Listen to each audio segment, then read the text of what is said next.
wezesha kushiriki sherehe hizi za kihistoria kwa taifa letu.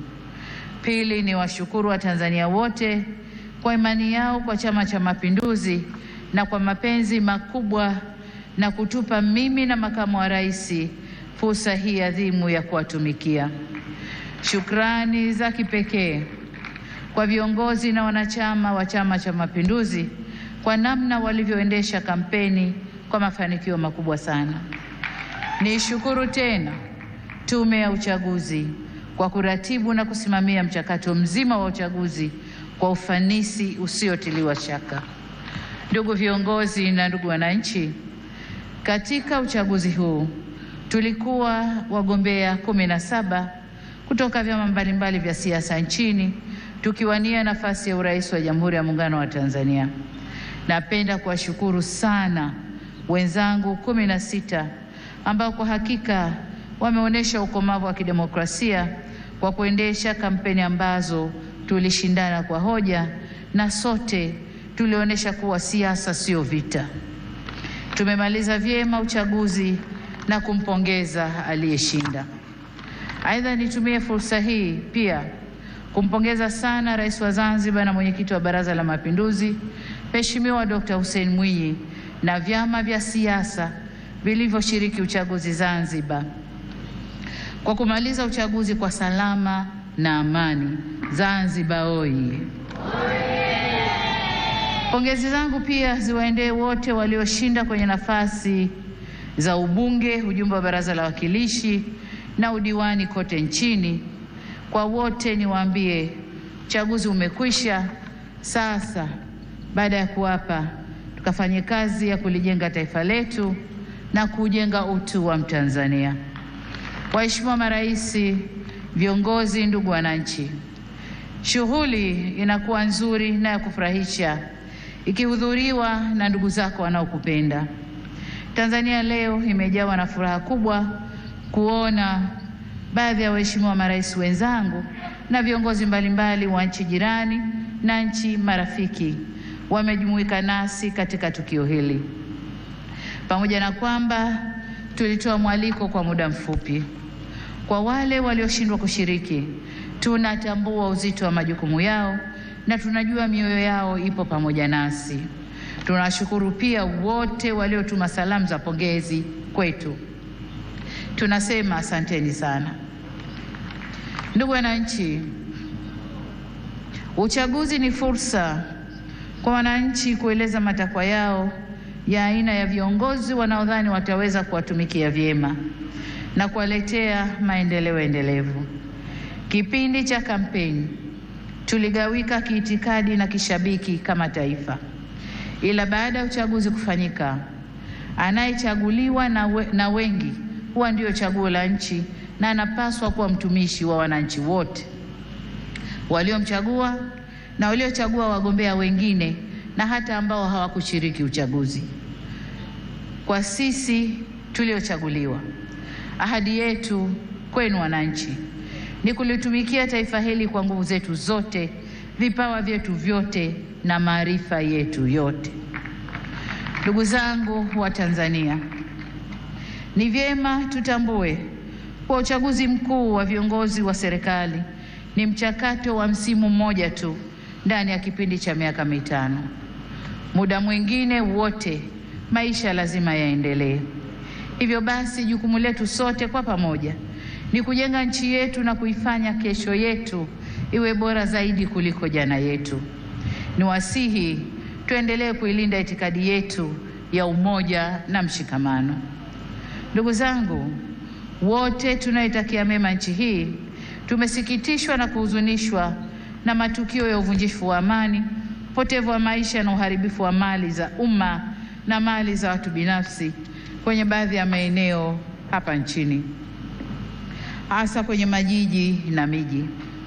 Kilichotokea hakiendani na taswira na sifa za Kitanzania na sio Utanzania. Haikutushangaza kuona kuwa baadhi ya vijana waliokamatwa kutokana na kadhia hiyo wametoka nje ya Tanzania. Vyombo vyetu vya ulinzi na usalama vinaendelea kufuatilia na kuchunguza kwa undani zaidi kilichotokea na kuirudisha nchi katika hali tuliyoizoea kwa haraka. Kamati ya ulinzi ya kitaifa na kamati za ulinzi za mikoa na wilaya, na wataka muhakikishe kuanzia leo maisha ya wananchi yanarejea mara moja.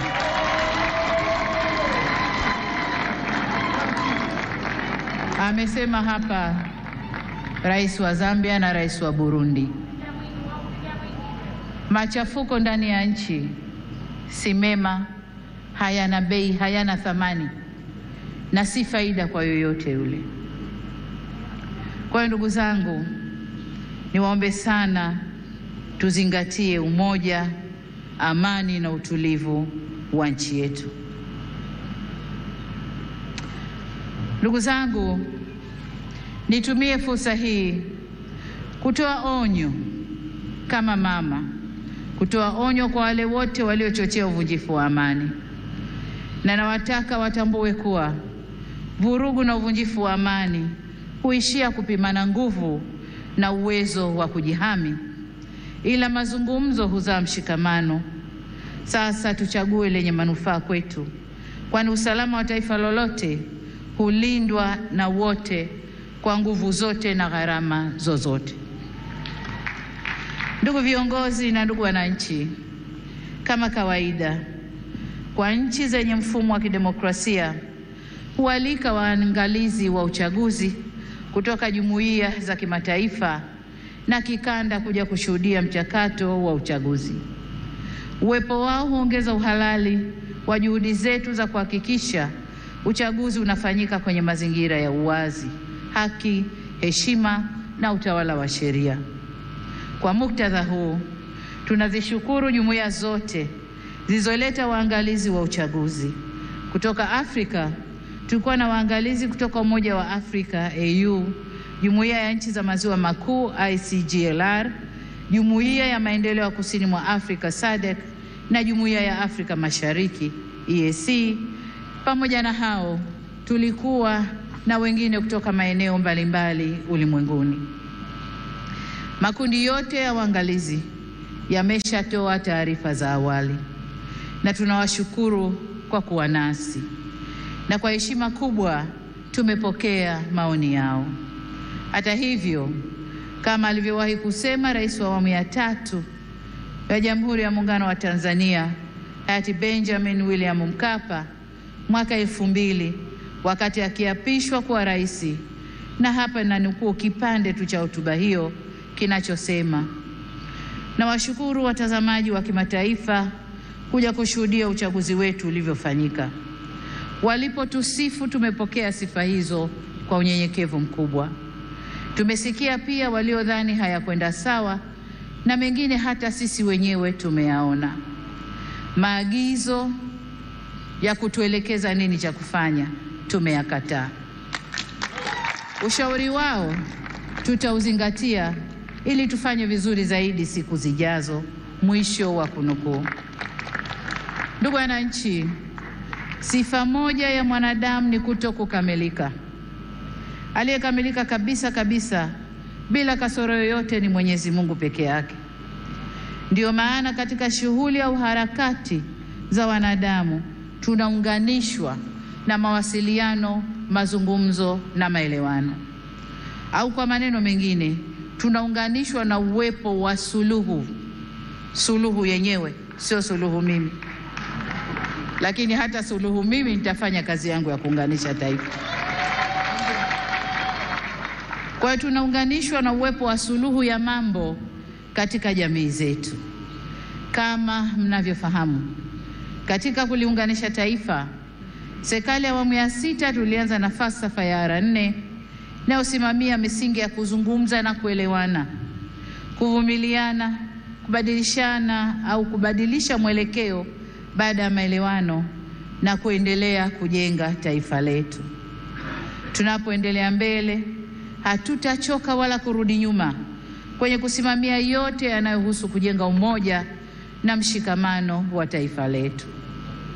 Ndugu wa Tanzania, mkusanyiko wetu leo hapa sio kwa ajili ya kuwazawadia walioshinda kwenye uchaguzi, la hasha, bali ni matakwa ya kikatiba ya kukabidhiwa dhamana ya kuwa mtumishi mkuu wa taifa katika kuleta maendeleo endelevu kwa maana ya uimara wa kiuchumi, kisiasa, kidiplomasia na kijamii. Ili tuweze kuyatimiza hayo, hatuna budi kuhakikisha tunahimizana umoja na upendo kwa nchi yetu, tunadumisha amani na kuheshimu sheria za nchi. Kinyume cha hayo, maandamano, vurugu, uvunjifu wa amani husababisha maumivu na havileti manufaa wala faida kwa yoyote yule.